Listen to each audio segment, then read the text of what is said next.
안녕하세요. 고수의 국어 강사 안종민입니다.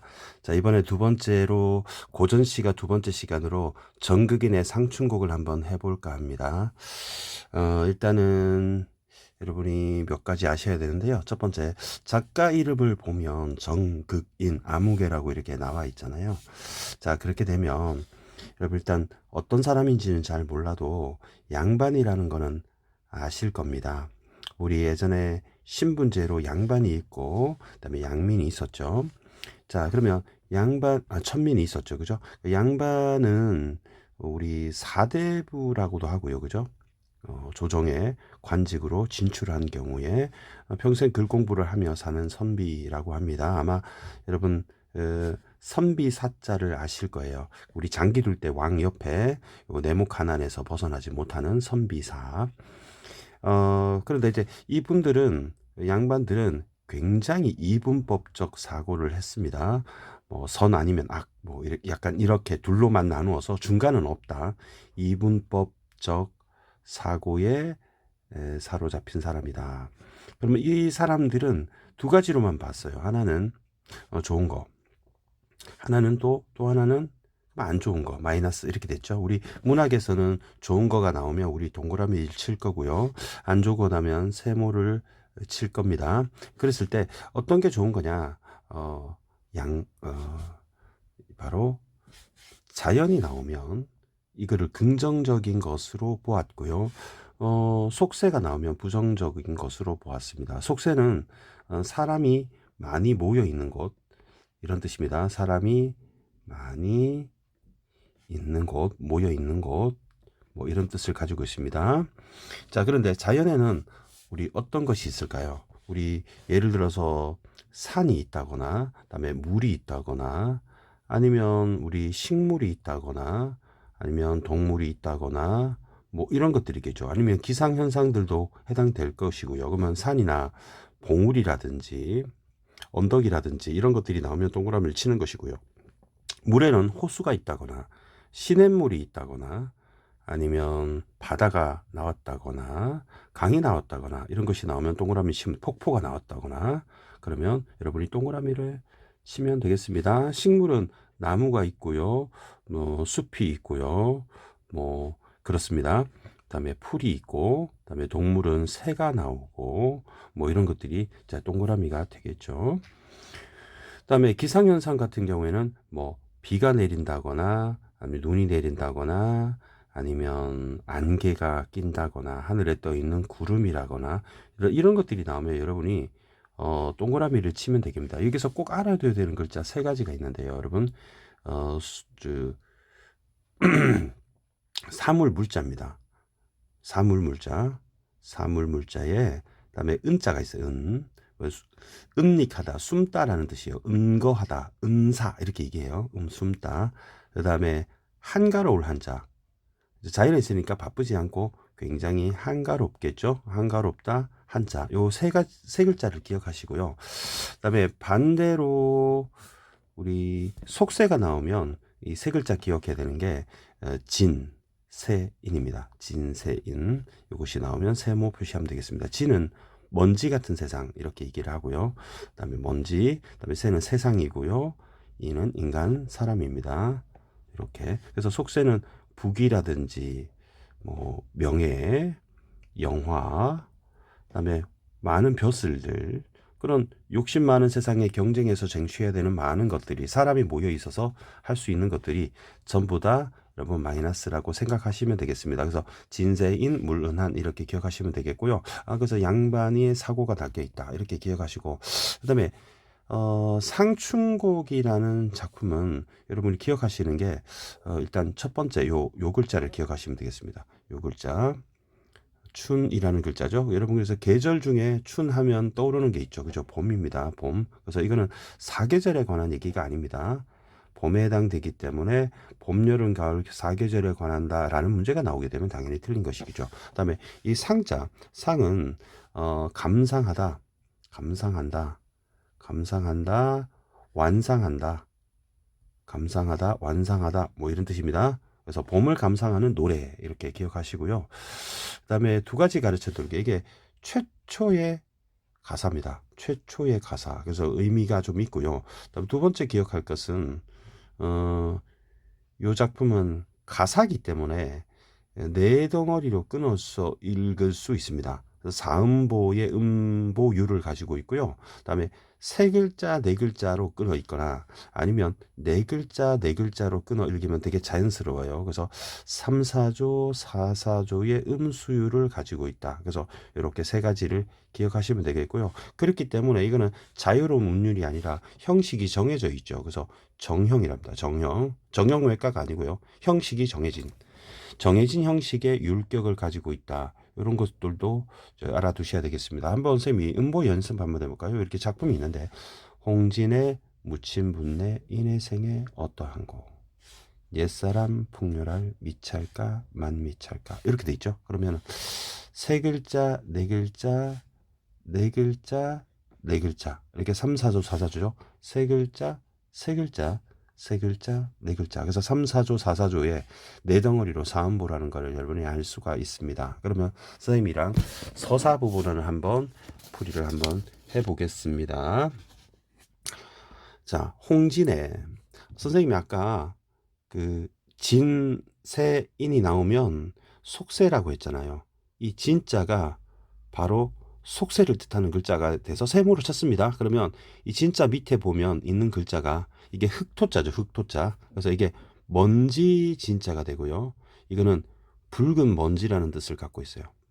지금은 여러분이 아스팔트 포장이 되어 있어서 뭐 길거리를 걸어 다닌다고 막 먼지가 날리진 않죠. 물론 중국발 미세먼지는 있지만 예전에는 아스팔트 포장이 아니라 흙바닥이었죠. 그렇기 때문에 사람들이 많이 있는 곳은 바로 황토에 흙먼지가 막 날리는 곳이라고 해서 바로 홍진이 속세라는 뜻이 되겠습니다. 홍진에 묻힌 묻힌 분들 홍진에 묻힌 분들 또는 묻힌 분들이여 이내 나의 생에는 생에 어떠한고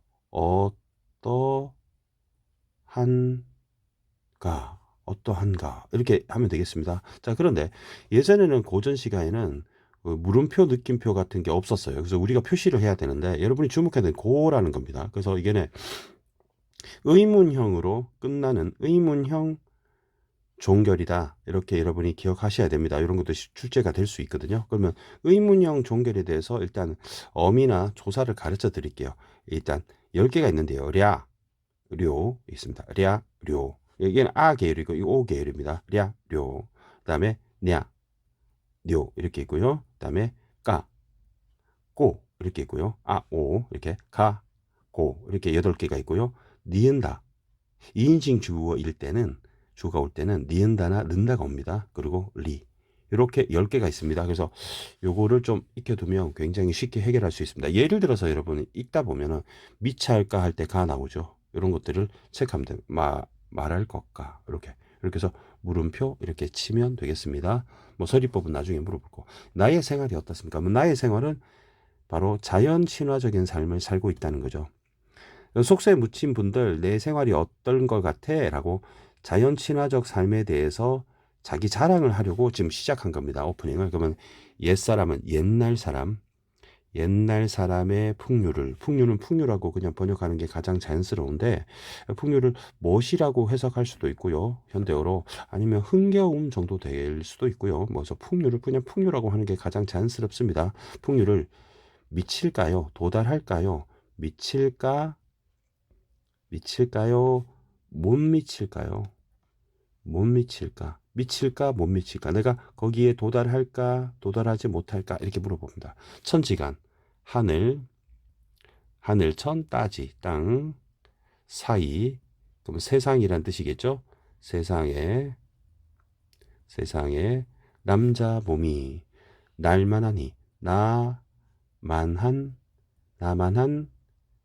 이가 사람이 나만한 사람이 학원만은 하다는 셈 별표 쳐둘게요. 하다가 우리가 지금 하다 이렇게 얘기하기도 하고 예전에는 중세국어에 하다가 있었다는 거예요. 근데 이 하다가 우리 알고 있는 두라는 뜻입니다. 그런데 비교를 해보면 이 하다는 아래야 하다가 아니고 하답니다. 그때 이때는 형용사로 many 많다는 뜻이었어요. 그러면 얘는 형용사고 얘는 동사였는데 의미가 변한 거죠. 그러면 이때는 하다가 나왔기 때문에 바로 많건만은이라고 해석을 해야 됩니다. 많지만은 많건만은 이렇게 해석을 하거나 많지만 나만한 사람이 세상에 참 많긴 많지만 바로 살림에 그러면 살림은 우리 매산자 보이죠. 여기 나무 목자 보입니다. 그죠? 그래서 산과 나무다. 그러면 여러분 동그라미를 치면 되겠죠. 여러분이 한자를 잘 모르시니까 여러분 월화수목금토일이나 이런 쉬운 글자는 여러분이 알아두시면 좋습니다. 쓸 줄 알아야 되는 게 아니라 읽을 수 있으면 됩니다. 그러면 살림이라고 하면은 산과 숲이죠. 숲에 묻혀 있는 정도로 해석하면 좋겠습니다. 있는 지락. 이 지락은 이 락자가 즐거울 락자입니다. 즐거울 쾌락 이렇게 활락 할 때 즐거울 락자고요. 즐거움을 이렇게 하면 되겠죠. 이 앞에 있는 지는 very 이런 뜻입니다. 그래서 지극한 즐거움 이렇게 됩니다. 그러면 말할 것과 모르는 것인가? 여러분은 왜 모르는 것인가? 살림에 묻혀있는 지극한 즐거움을 여러분들은 왜 모른단 말인가? 그럼 이 즐거움은 자연에서 느끼는 즐거움이기 때문에 동그라미를 치면 되겠죠. 수간목을 벽개수 알피 두고 송죽 울리에 풍을 주인 되어셔라. 수간목, 이 수학할 때 셈 숫자입니다. 셈 숫자에 아까 나왔던 천지간 할 때 사이간자, 요 글자가 풀초머리거든요. 풀초머리기 때문에 그냥 풀입니다. 풀이고 그 다음에 플러스 하면 되겠죠. 그러면 요거는 집이에요. 집. 이게 집입니다. 집이기 때문에 옥하면 이 집이기 때문에 우리 양옥, 한옥 씁니다. 그러면 풀로 만든 집이죠.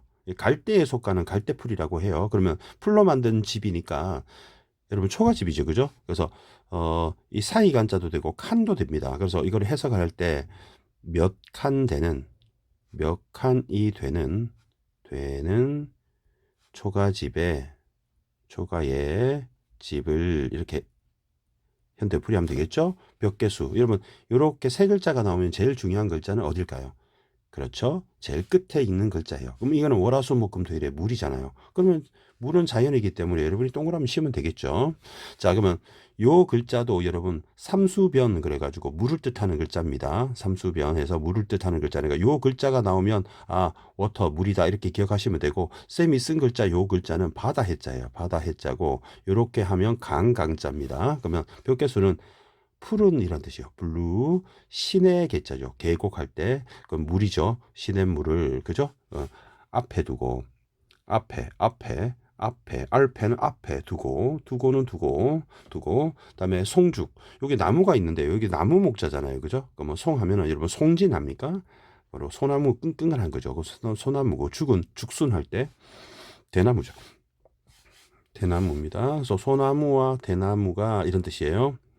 그 다음에 울인데 여기는 나무 목자가 보입니다. 그리고 글자가 굉장히 빽빽하죠. 그래서 나무 빽빽할 울자예요. 그래서 빽빽할 울자를 언제 쓰냐면 여러분 나무가 수풀이 울창하다 이렇게 쓸 때 씁니다. 그럼 빽빽한 속에서 울창한 속에서 이렇게 해석하면 되겠고요. 그다음에 풍월 주인. 여러분 풍자 알죠? 여러분이 알고 있는 유일한 풍자 바람 풍자고요.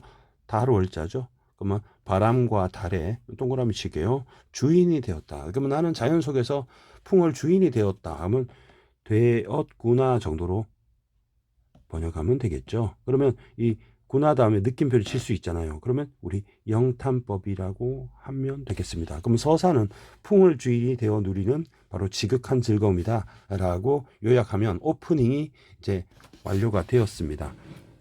그럼 한번 요만큼을 쌤이 다시 한번 현대어 풀이를 한번 해보겠습니다. 속세에 묻힌 분들이여 이내 삶이 어떨까요? 옛날 사람의 풍류를 미칠까요? 못 미칠까요? 세상에 남자 몸이 나만한 사람이 많건만은 산과 숲에 묻혀있는 지극한 즐거움을 왜 모르는 것인가? 몇 칸 되는 초가집을 푸른 시냇물 앞에다 두고 소나무 대나무 울창한 속에 자연의 주인이 되었구나 라고 하는 부분이 바로 서사 파트가 되겠습니다. 본사 이어서 한번 해보겠습니다. 본사 부분이 몇 개로 좀 나눠져야 되거든요. 처음, 중간, 끝 중에 중간이 좀 길어서요. 본사 1, 2, 3으로 나누어서 본사 1 부분 한번 시작해 보겠습니다. 어제 그저께 겨울이 지나서, 겨울입니다. 겨울 지나서 새 봄이 들어서, 우리 그래서 제목이 상춘곡이죠.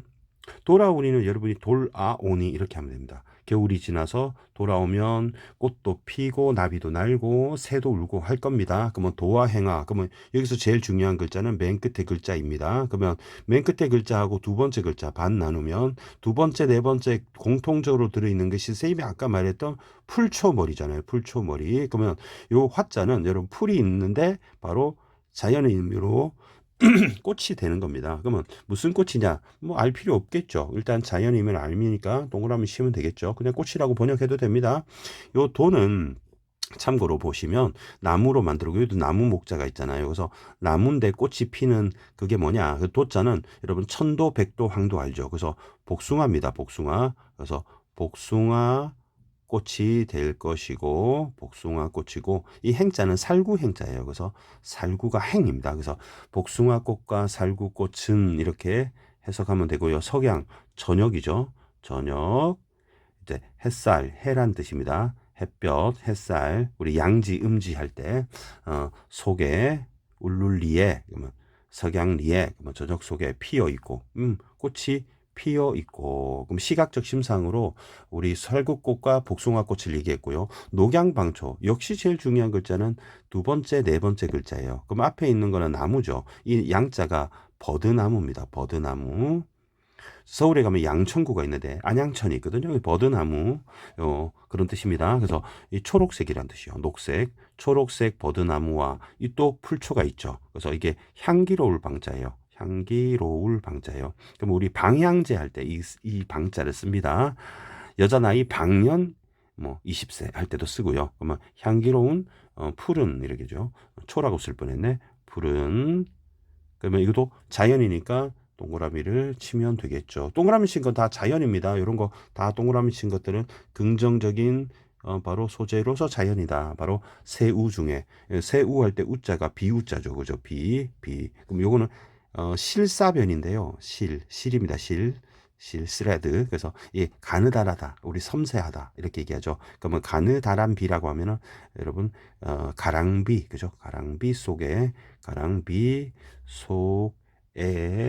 푸르구나. 그러면 푸르도다. 그러면 이게 느낌표 쳐서 푸르구나 해서 여러분 영탄법으로 처리하면 되겠죠. 그러면 이 색채어가 사용되었습니다.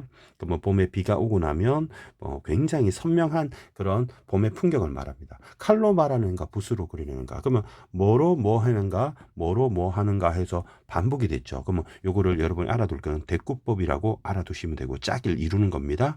짝을 이룰 때 대꾸법이라고 합니다. 그리고 여러분 또 알아두는 게 통사 구조 반복이라는 걸 알아둬야 되죠. 통사 구조가 반복이 되었다. 그러면 운율이 생기는 겁니다. 그래서 운율이 생깁니다. 운율이 생깁니다. 짝을 이룬다.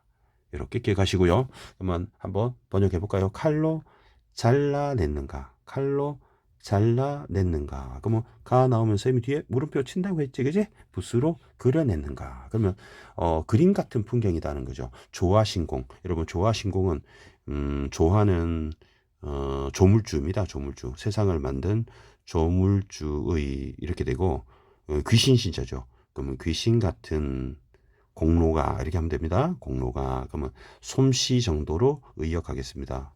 솜씨가 물물마다 선생님이 아까 꼭 기억하라고 했던 글자 물은한이죠. 그러면 자연마다 사물마다 이렇게 하면 되고요. 헌사랍다 요 단어도 좀 알아둬야 되는데 이게 야단스럽다 수다스럽다 이런 뜻입니다. 야단스럽다 수다스럽다 수다스럽다 야단스럽구나 수다스럽구나 이렇게 보시면 되고요. 수풀에 우는 새 나왔으니까 동그라미 치면 되겠죠. 울다라고 했으니까 청각적 심상이 되겠고요. 그리고 수풀도 자연이 되겠죠. 춘기는 봄춘의 기운 기자예요. 봄 기운을 이렇게 하면 되고요. 못내겨워 소리마다 교태로구나. 그러면 교태로다 느낌표 쳐서 영탄법으로 처리하면 되고요. 교태는 여러분 교태 그러면 뭐 아양, 애교 뭐 이런 게 좀 비슷한 거죠. 그래서 애교를 부리는구나. 그래서 새가 이렇게 우는 게 바로 교태 아양을 부린다고 여러분 생각하는 겁니다. 물화일체 나왔네요. 그 물은 쌤이 아까 말했던 자연이죠. 자연과 그다음에 나죠 나. 그러면 이때 말하는 자연은 바로 새를 말하는 것이고 그리고 나는 인간이면서 바로 화자를 뜻하죠. 그러면 내가 한 몸이 되었다 이렇게 되죠. 한 몸이 되었다. 그래서 내가 자연을 좋아하는 정도가 아니라 자연과 내가 하나가 되었다고 보는 거죠. 그러면 흥겨움이야.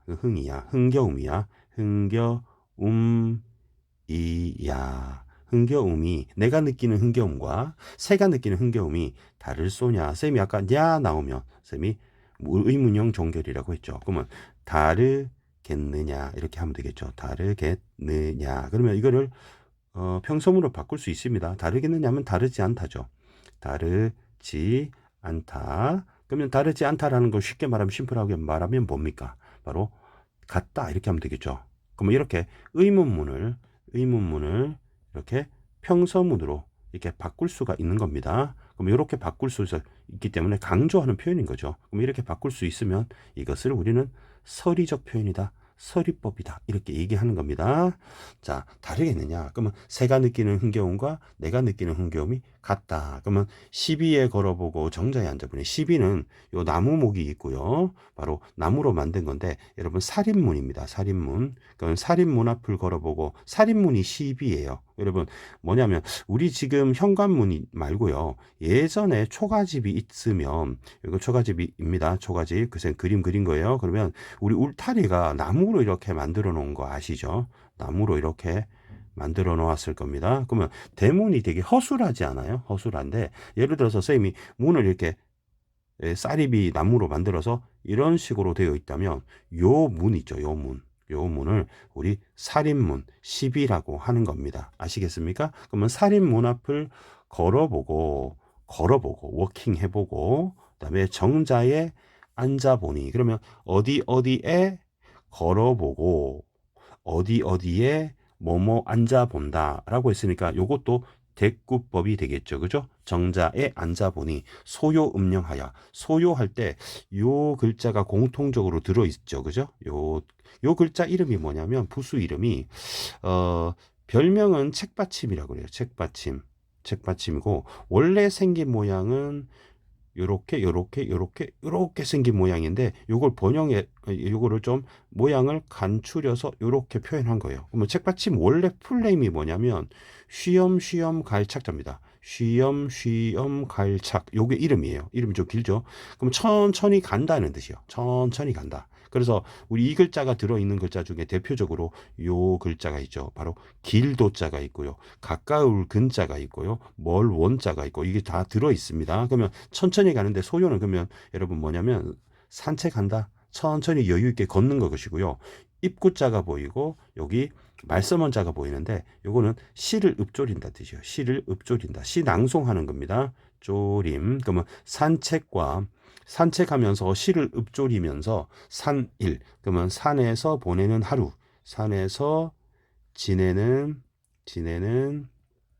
하루가 바로 적적한데 바로 고요한데 뭐 쓸쓸한 데보다는 고요한 데가 좋을 것 같아요. 고요한 데 바로 한중진미를 쌤이 꼭 기억해야 되는 글자 한자라고 했죠. 그죠? 이 한자는 쌤이 한가로울 한자라고 했어요. 한가로운 물은 한가롭다. 그러면 한가로운 그죠?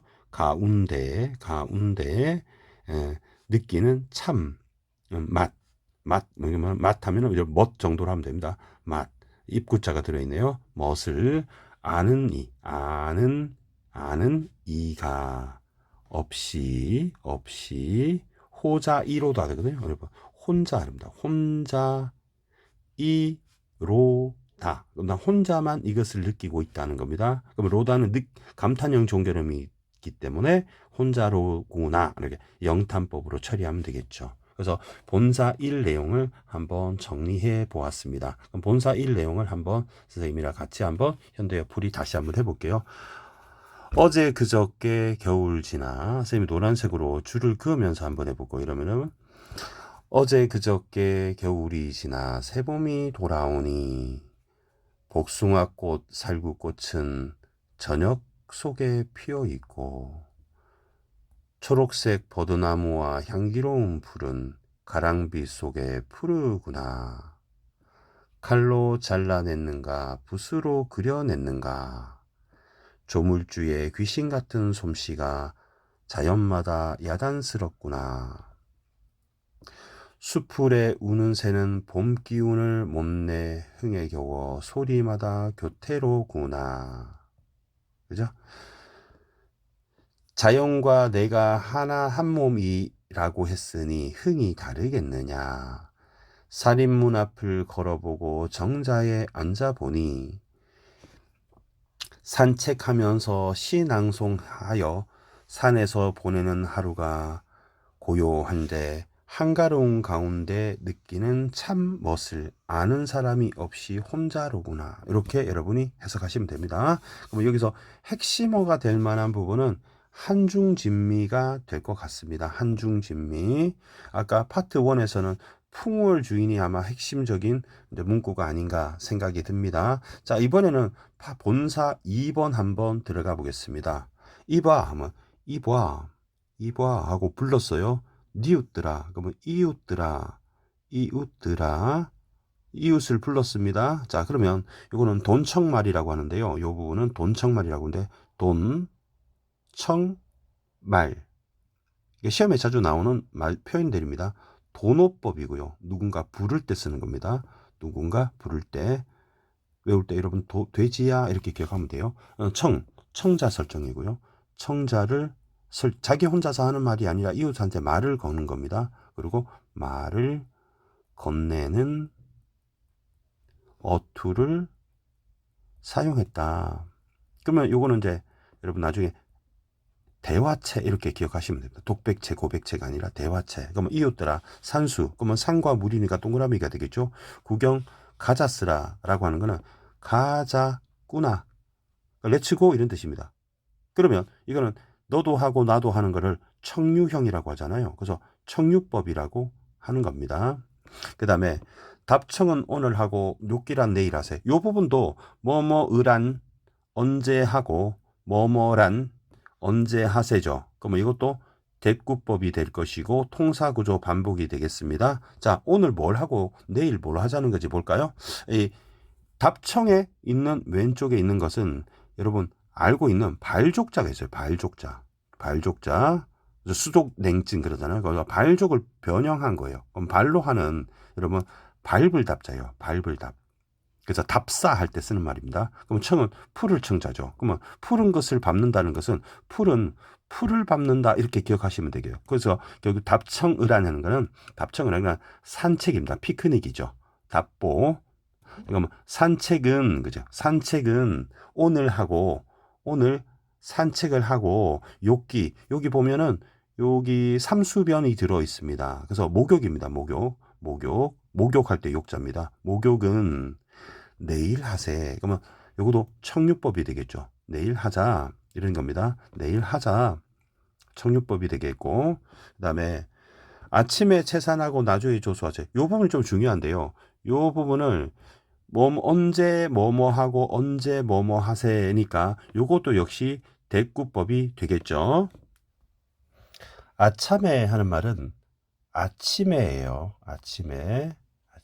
그런데 여러분이 좀 주의해야 될 게 나조해예요. 나조해. 그래서 이게 낮에라고 생각하기 쉽죠. 어감이 좀 그러니까. 근데 여러분 나조해는 낮에가 아닙니다. 아침에 나조해? 낮에가 아닙니다. 그리고 어떤 친구는 나중에라고 하는 경우는 그렇지 않습니다. 나중에도 아닙니다. 그럼 아침의 반대말이 뭡니까? 밤에? 아닙니다. 여러분 밤이 반대말은 낮이죠. 밤이 아닙니다. 그렇기 때문에 저녁입니다. 아침 반대말 저녁이죠. 그죠? 그래서 저녁에 이렇게 알아두시고요. 그 다음에 채산하고부터 할게요. 채는 이게 왼쪽에 있는 부수가요. 제방변이라고 해서 이게 부수가 원래 생긴 모양이 이렇게 생긴 글자예요. 여러분 아시나요? 이게 손수입니다. 손수. 손을 뜻하는 말이에요. 그래서 손으로 하는 글자들은 다 이게 들어 있습니다. 요게 들어 있는데요. 예를 들어서 요렇게 하면 여러분 때릴 타자예요. 때릴 타. 우리 타자, 구타 할 때 때릴 타자가 돼요. 그래서 얘는 이 채자는 캐다라는 뜻이에요. 캐다. 채집하다 할 때 산이죠. 그러면 여러분 산을 캐다 그러면 좀 이상하죠. 산을 캐다. 산은 어떻게 캐요? 그러니까 여기 빠진 말이 있는 거죠. 이 빠진 말이 바로 요 채자가 쓰입니다. 그러니까 이게 여러분 나물채자입니다. 나물채. 나물채. 여러분 산채 그러면 산채 비빔밥 들어보셨죠? 그래서 채소 할 때 나물, 채소, 채자가 들어갑니다. 그래서 요 글자가 좀 빠진 거죠, 지금. 그러면 이거를 의도적으로 생략한 거예요. 왜 생략을 했을까 해보면은 아참에 채산채하고라고 하면 그 어떻게 돼요? 채산채하고 그러면 여러분 다섯 글자가 되죠. 그러면 삼 아참에 채산채하고 이렇게 하면은 여러분이 3, 5 이렇게 되죠. 3, 5. 그러면 3, 4조라는 음수율을 맞출 수가 없잖아요.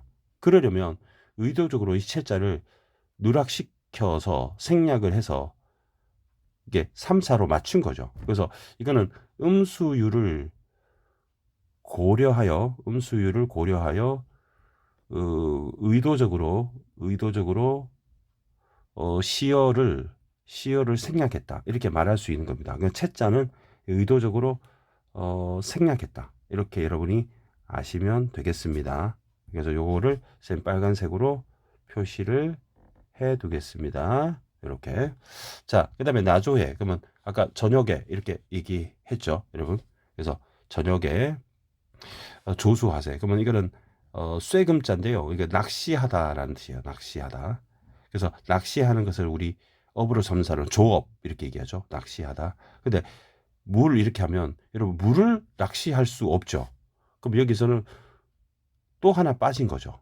바로 물고기 어자가 이렇게 빠지게 된 거예요. 물고기 어자가 빠지게 됩니다. 그래서 물고기를 낚으세, 낚시하세 이렇게 해야 되겠죠. 그렇죠. 요 글자도 의도적으로 생략했다고 볼 수 있겠죠. 채하고 어는 의도적으로 음수율을 고려해 생략했다. 그래서 하세 하는 거는 여러분이 아까 말했듯이 하자.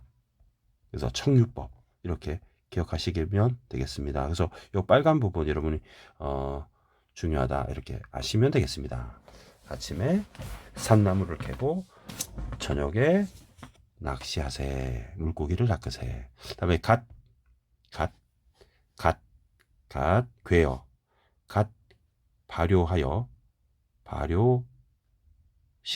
발효하여 익은 술을 예전에 우리 술이라고 하면 막걸리잖아요. 막걸리 또 막걸리는 쌀로 만들잖아요. 그래서 막 걸러냈다고 막걸리라고 하죠. 막걸리를 그러면 이 술이 나오면 여러분이 이제 공식처럼 자연하고 술이 나온다 그러면 풍류라고 기억하시면 되겠습니다. 그러면 가일건으로 요 글자가 아까 나왔던 많이 반복되네요. 풀초머리죠. 풀초. 여러분 몸에 좋은 칡입니다. 칡을 갈이라고 합니다. 칡을 갈 그러면 칡수건입니다. 수건 걸어놓은 모양이죠. 칡수건으로 밭아놓은 걸 걸러놓고 술을 걸러야 되잖아요. 우리 팔도 비빔면 먹을 때도 우리 익은 다음에 우리 삶은 다음에 채로 걸러 놓잖아요. 걸러 놓고 술을 만들어서 그 술 먹겠죠. 그러면 그럼 꽃나무는 자연이죠. 왜냐하면 꽃나무니까 꽃나무를 가지를 꺾어서 그 운치 있게 나무 가지를 꺾으면서 술을 먹는 겁니다.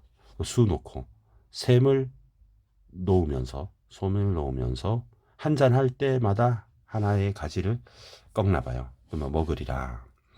화풍이 봄이죠. 그래서 온화한 따뜻한 바람이 이렇게 따뜻한 바람이 이렇게 번역하면 되고요. 자연물이기 때문에 이것도 동그라미 치겠습니다. 그래서 건듯은 잠깐 잠깐 이런 뜻입니다. 잠깐 바람이 불어서 그다음에 녹수도 물 숫자가 보이네요. 이게 그린 녹점이죠. 초록색. 적 하면 붉은색, 청 하면 파란색, 녹 하면 초록색. 그러면 초록 물을 자연이라서 쌤이 동그라미 쳤습니다.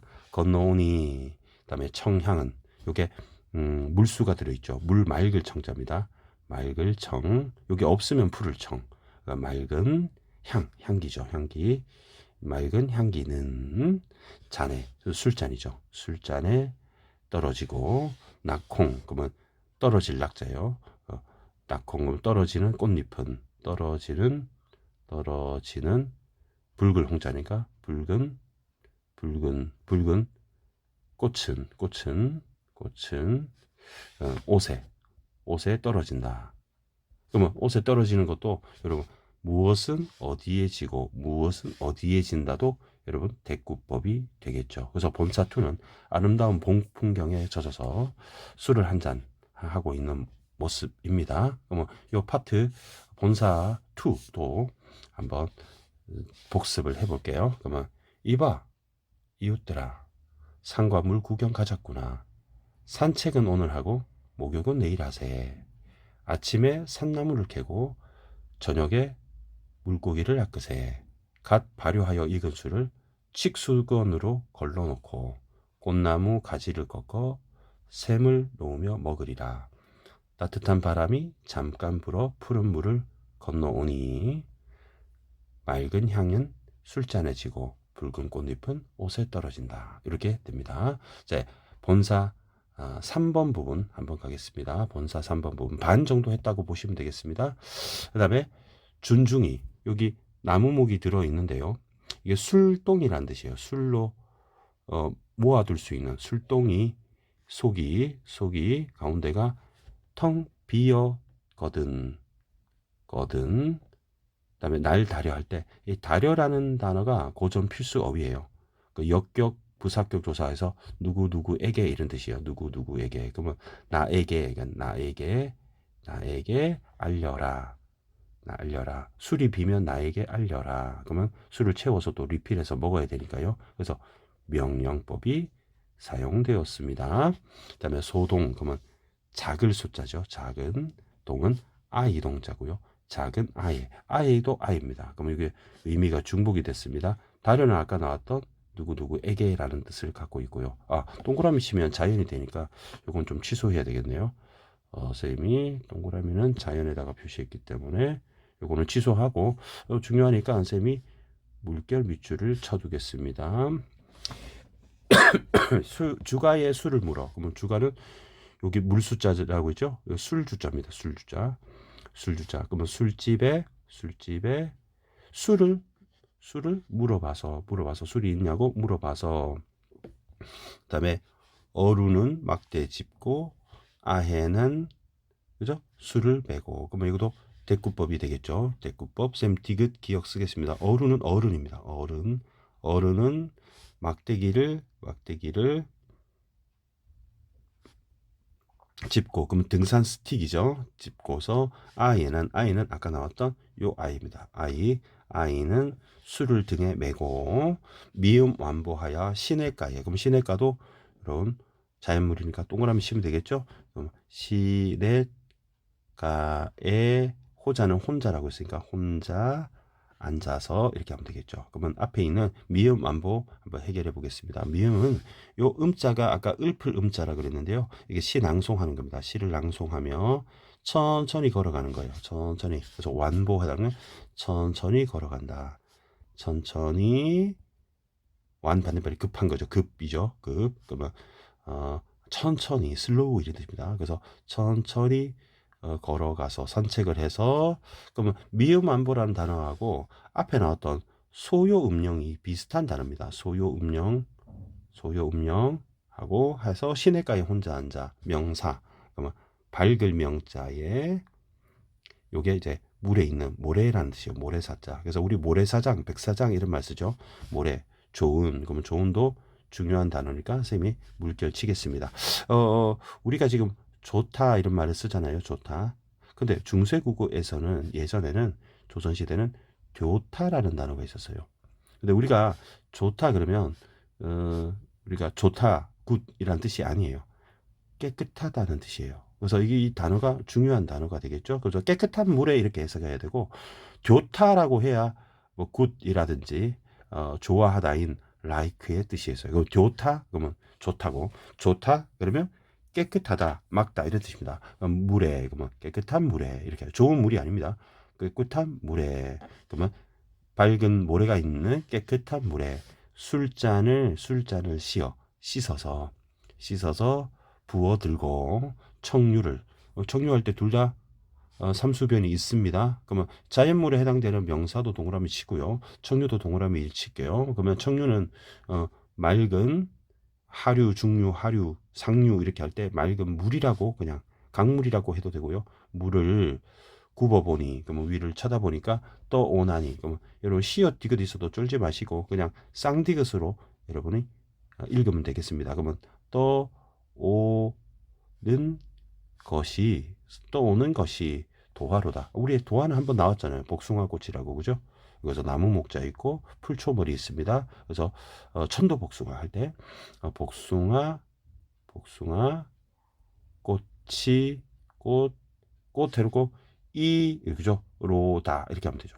이로구나. 그러면 요거는 이제 감탄형 종결음이기 때문에 느낌표에서 영탄법이 되겠죠. 자, 무릉이 가깝구나. 그러면 요 도다도 여러분이 감탄형 종결음이기 때문에 느낌표에서 가깝구나 해서 영탄법으로 보시면 되겠습니다. 그럼 무릉은 여러분 예전에 중국에 있었던 고사와 관련되는 무릉도원이라고 들어보셨습니까? 무릉도원에서 이 세상에 존재하지 않는 아주 아름다운 이상향 별천지 바로 이상향입니다. 이상향이 아주 가깝구나. 왜냐하면 복숭아 꽃잎이 떠오르는 게 무릉도 할 때 도자가 이 도자거든요. 매산이니까 산이 그것인가 이렇게 하면 되겠죠. 그럼 고는 쌤이 아까 의문형 종결이라고 했죠. 저 산이 무릉도원 그것인가. 소나무 사이, 요 소나무 송자입니다. 그죠? 소나무하고 송주 갈 때 소나무 사이에 새로 오면 요게 새우 할 때 나왔던 가느다란 종로 할 때 길로 자죠. 길로 을지로 할 때 가느다란 길 그러면 오솔길 저녁 정도로 현대어 풀이하면 좋겠고요. 오솔길에 두변화 할 때 맨 끝에 중요한 글자 화가 나오는데 꽃이죠. 꽃이죠. 그러면 요 꽃은 두견화는 진달래꽃이라고 해요. 진달래꽃 몰라도 돼요. 자연인지만 알면 되겠습니다. 그러면 소나무 사이도 자연이 되겠고 이 무릉도원도 자연입니다. 저 산도 자연이 되겠고요. 자연 많이 나오죠. 두견화를 붙여들고 손에 들고 봉두 할 때 여기 매산 보이죠? 매산. 그래서 산과 관련되는 봉우리라는 뜻입니다. 봉우리 머리입니다. 머리두. 그래서 봉우리 꼭대기 정도로 번역하면 되겠습니다. 꼭대기에 급하게 올라 아주 신이 나 있습니다. 신이 나서 급하게 올라갔습니다. 급할 이유도 없는데 올라가는데 산 봉우리에 올라가니까 요렇게 봉우리에 올라가니까 구름이 많이 있더라 이겁니다. 그러면 화자가 여기 올라갔더니 구름 속에 앉아본 거죠. 구름 속에 앉아보니 그럼 되게 운치 있는 장면이죠. 선생님은 개인적으로 등산을 굉장히 싫어하지만 이분은 이제 자연을 느끼기 위해서 산 꼭대기 높은 곳에 이동했습니다. 그럼 처음에는 여러분 여기 선생님이 네모를 한번 쳐볼게요. 처음에는 여러분이 어디 있었냐면 화자가 집에 있었잖아요. 그래서 아까 살인문 이렇게 하는 거니까 집에 있다가요. 근데 술 마시러 시냇가로 갔습니다. 시냇가로 갔다가 그 다음에 산 꼭대기 올라가죠. 그래서 화자가 공간에 이동을 하고 있다는 거 여러분이 하나 알아두시고요. 그 다음에 두 번째는 집 가까운 곳에서 먼 곳으로 지금 떠나가게 되는 예, 그런 장면이 나옵니다. 그래서 확장되고 있어요. 그러면 산 위에 올라가면 북한산 꼭대기에 등산하러 올라가면 서울이 한눈에 보이잖아요. 천촌만락이 곳곳에 버려 있네. 그러면 이 두 번째도 네 번째도 중요한 거자 되면 합치면 여러분 촌락이 되니까 마을이 되겠죠. 마을이 촌락이 마을이니까 그러면 천촌만락은 1000개의 마을과 10,000개의 마을이다라고 하면 의역하면 많은 마을이 이렇게 되죠. 많은 마을이 뭐 곳곳이 장소마다 벌려 있네. 그러면 자연스럽게 하면 펼쳐져 있네 이렇게 하면 되겠죠. 펼쳐져 있구나. 그다음에 연화일휘는 중요한 단어인데요. 이걸 좀 낱말 뜻을 알아두면 좋겠습니다. 연자는 요 앞에 불화자가 들어있는데 이게 연기라는 뜻이에요. 연기. 근데 연기는 옛날에 우리 안개를 연기라고 생각했나 봐요. 그다음에 여기는 비유자가 들어있는데 이게 노을이라는 뜻이에요. 노을. 그다음에 해일자가 있는 요 빛광자가 들어있는 이 일휘는 이제 햇빛이 되죠. 햇빛은 그러면 자연입니다. 확실히 햇빛은 그러면 안개와 노을과 햇빛은 다시 한번 연자는 안개고요. 연하고질 그러면 자연을 즐기는 병입니다. 즐기는 마음. 그다음에 하는 노을이고요. 일휘는 햇빛입니다. 그러면 안개와 노을과 햇빛은 금수는 요 쇠금자 있고 이 실사자가 있는데요. 이게 우리 비단이라는 뜻이에요. 그래서 비단을 했는데 요 자연을 지금 비유한 겁니다. 그래서 직유법을 사용해서 비유를 했습니다. 그래서 우리나라를 금수강산할 때 금수강산하면 비단과 같이 아름다운 강산을 금수강산 이렇게 하는 거잖아요. 그래서 비단을 재편난 듯 펼쳐 놓은 듯 그죠? 펼쳐 놓은 듯하다. 그럼 지급법 사용됐다는 거는 그런 뜻입니다. 듯하고 그다음에 어제 그저께 검었던 들이 겨울에는 들판이 까맸을 거 아니에요. 풀이 안 돋아났으니까 봄에 봄 빛도 또 유여할 자 있을 유자에 바로 남을 여자예요. 남을 여자. 그럼 우리 여분, 여백 할 때, 잉여할 때 쓰는 남다라는 뜻이에요. 그러면 남음이 있다라고 하니까 남음이 있구나 보다는 여유가 있구나 또는 넘치는구나, 남구나, 넘구나 그러면 넘치는구나 정도로 넘치는구나로 의역을 하겠습니다. 그래서 봄의 빛이 넘쳐나는구나. 그러면 요 리을샤 요것도 중요한 글자인데요. 리을샤라는 글자는 바로 감탄형 종결어미예요. 그래서 여러분이 해석할 때 구나라고 해석하면 돼요. 참 많이 나오는 표현이에요. 그래서 넘치는구나. 그래서 영탄법이 사용되었죠. 그래서 화자는 시냇가에서 술을 마시며 풍류를 즐겼고요. 그다음에 산봉우리에서 경치를 위에서 한눈에 멀리 많은 마을들을 한눈에 조망하는 장면입니다. 그게 본사 3가 되겠고요. 자, 그러면 요 본사 3 부분도 다시 한번 해석해 보겠습니다. 술동이 가운데가 비었다면 나에게 알려라.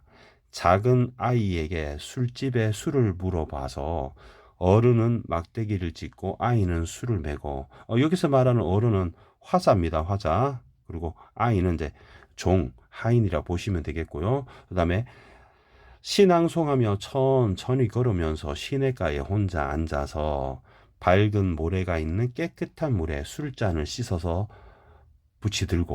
부어들고 술잔을 들고 맑은 물을 굽어보니 떠오는 것이 복숭아 꽃잎이로구나. 무릉도원이 가깝구나. 저 산이 그곳이란 말인가. 소나무 사이에 오솔길에 진달래꽃을 붙여들고 바로 산 꼭대기에 봉우리 꼭대기에 급히 올라 구름 속에 앉아보니 1000개의 마을과 10,000개의 마을이 많은 마을이 곳곳에 펼쳐져 있네. 안개와 노을과 햇빛은 비단을 펼쳐 놓은 것 같고 엊그제 검은들이 봄빛으로 넘쳐나는구나. 자, 스킵하고 바로 결사 부분 하겠습니다. 결사는 넉줄이죠. 넉줄에 아주 요거는 자주 출제되는 아주 가장 중요한 부분입니다. 그래서 공명도 날 끼우고 부기도 날 끼우니 하니까 뭐뭐도 날 끼우고 뭐뭐도 날 끼우니 역시 통사구조 반복의 대꾸법이 사용됐다는 걸 확인할 수 있죠. 그러면 여러분 공명하는 거는 여러분 업적을 쌓고 이름을 유명하게 날리는 겁니다. 공명 많이 쓰죠. 부귀공명. 그러면 속세를 뜻하기 때문에 세모를 쳤고요. 나를 꺼리고라고 해석하면 됩니다. 그러면 공명이 날 꺼리고 부귀도 날 꺼리니 그러면 속세와 같은 관련된 글자입니다. 날 꺼리니 그러면 여기서 속세 관련 글자가 세 글자가 나오는데요. 홍진 공명 부귀입니다. 날 꺼리니 그러면 요걸 한번 해볼게요. 부귀와 공명 우리 부귀 공명이 좀 자연스럽죠. 공명 부귀보다 공명과 부귀가 나를 꺼리다 이렇게 되죠. 꺼리다. 자, 요렇게 쌤이 번역을 했습니다. 그러면 이 속세가 부귀 공명이 나를 화자를 꺼린다. 꺼린다는 하지 않으려 한다 이런 뜻이잖아요. 꺼리다. 근데 좀 이상하죠. 내가 이 속세를 꺼리고 있는 건데 속세가 나를 꺼린다고 표현한 거잖아요. 마치 다이어트 하는 친구가 내가 치킨, 피자, 탕수육을 좋아하는데 내가 그 음식들을 치킨, 피자, 탕수육을 꺼린다라고 하지 않고 치킨, 피자, 탕수육이 날 꺼리네, 날 피해가네 이렇게 표현한다면 거꾸로 표현하는 거잖아요. 그러면 우리가 먹고 생각하고 판단하고 행동하는 우리 주체 인간이 있고 우리 나머지 사물들 이런 것들 객체라고 하잖아요. 근데 내가 꺼리는 것을 사실은 내가 이것들을 꺼려서 내가 속세는 싫어라고 하는 이게 여러분 팩트 체크상 맞는 말이잖아요. 그러면 주체와 객체를 거꾸로 표현한 거죠. 그죠? 뭐 내가 속세를 꺼릴 것을 속세가 나를 꺼린다고 표현한 거죠. 그러니까 우리 이거를 주객전도라고 해요. 주객전도 이거 뒤집어 놓은 거죠. 그래서 주객전도 이렇게 표현하는 겁니다. 주객전도 이렇게 알아두시면 되겠고요. 그러니까 내가 꽃을 보고 웃네라는 표현을 갖다가 꽃이 나를 보고 웃네 이렇게 하는 것도 주객전도가 되는 거고, 그다음에 술꾼들이 내가 술을 마시는데 술이 날 자꾸 마시는 것 같다 이렇게 표현한다거나 술이 날 찾아 이렇게 하면 주객전도가 되는 겁니다. 그다음에 청풍명월 외에 어떤 것이 있사올고 청풍명월은 우리 여기 바람도 보이고요. 또 달도 보입니다. 그러니까 자연이 되겠죠. 그러면 요거는 쇼하고 동그라미 치면 자연물이다 이렇게 알면 되겠죠. 정확하게는 맑은 바람, 맑을 청 나왔죠. 그죠? 맑은 바람과 밝을 명자니까 밝은 달은 달 외에는 이 밖에 이것 외에 어떤 벗이 친구가 있을꼬. 그러면 고 나오면 쌤이 의문형 종결이라고 했던 거 기억나죠? 그러면 있을까 이렇게 하면은 이것 외에는 어떤 벗이 있을까? 그러면 그것 외에는 다른 친구가 없다라고 할 수 있겠죠. 그러면 역시 이것도 서리법이 되겠죠. 그다음에 단표 누항의 흩은 헤엄 아니하네. 단표 누항할 때 요 단자 위에 있는 것은 대중머리입니다. 대중머리. 그러니까 대나무를 뜻하는 말이에요. 그럼 대나무를 여러분 요렇게 생긴 대나무가 잘라서 있다고 한번 생각해 봅시다. 그러면 마디가 있잖아요. 근데 요 세로를 이렇게 쪼갠 다음에요. 이 안에다 밥을 넣어요. 밥을 넣어서 다시 이걸 닫는 겁니다. 쪼갠 거를. 그러면 이제 여기를 묶으면 여러분 이게 도시락이 됩니다. 그래서 도시락 단자예요. 도시락 단자. 그다음에 표는 여기 오이과자인데요. 오이, 뭐 수세미, 박, 수박, 호박, 사촌들입니다. 그러면 오이인데 이거는 표주박입니다. 표주박에 물을 따르는 거죠. 그러니까 우리 북한산에 등산하러 간다면 우리 김밥 한 줄 이렇게 포장하고 그다음에 생수 500리터짜리 하나 들고 가는 겁니다. 그래서 도시락 밥 먹고 표주박 물 마시고 이런 뜻입니다. 도시락 밥을 먹고 그다음에 표주박 물을 마시고 누항은 누추한 거리란 뜻이요. 누추한 거리, 아주 가난한 거리. 그러면 단표 누항이라는 단어 자체가 무엇을 뜻하느냐면 굉장히 생활이 가난한데 굉장히 그렇지만 즐거움을 가지고 있는 것을 단표 누항이라고 해요. 그래서 단표 누항이 결국에는 여러분이 알만한 단어 중에 여러분 아십니까? 이 시의 주제가 안빈낙도입니다. 안빈낙도. 자연체 나온 안빈낙도. 그러면 가난하지만 즐겁게 편안하게 사는 것은 도리를 뜻하는 말입니다.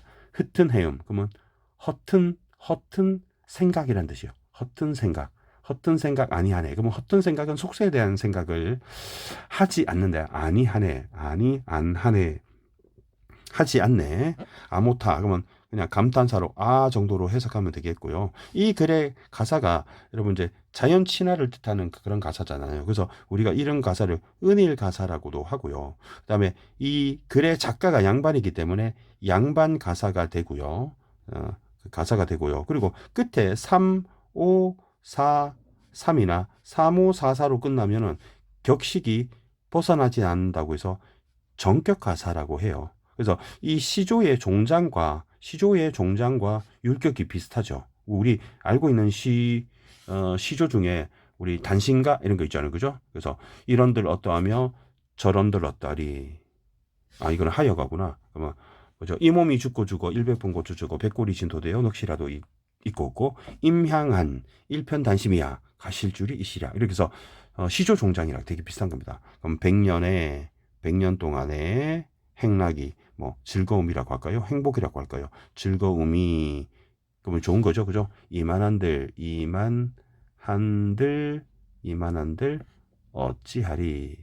어찌하리. 이만한들은 어때? 라는 거는 우리 리나와도 선생님이 여기에 의문형 종결어미라고 쌤이 했잖아요. 그러면 이만하면 어때? 라는 건 이래도 좋다 이런 뜻이기 때문에 이것도 서리법이 되겠죠. 결사 부분에서는 안빈낙도를 추구하며 만족하는 삶에 대해서 얘기를 했습니다. 자, 그러면 결사 부분도 한번 쌤이랑 한번 복습해 볼게요.